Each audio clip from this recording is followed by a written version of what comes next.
Dear baby girl, credibility can be a powerful advantage in your career. The smart single woman establishes a reputation of professional credibility through competence, honesty, integrity, empathy, and unselfish behavior. These traits inspire confidence in her leadership ability. A woman's credibility can be enhanced through her association with other credible leaders. In contrast, a woman's credibility can be destroyed by her association with people who have a shady reputation. So avoid close association with questionable characters in the workplace and in your personal life. Even though some people argue their personal affairs should have nothing to do with workplace credibility, they are wrong.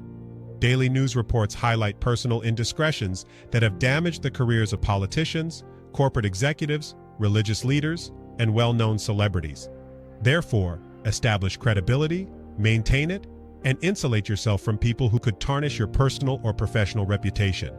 In closing, always remember, if you need my help when life seems unfair, you can always come home and your dad will be waiting at the top of the stairs. Signed with all my love, your dad.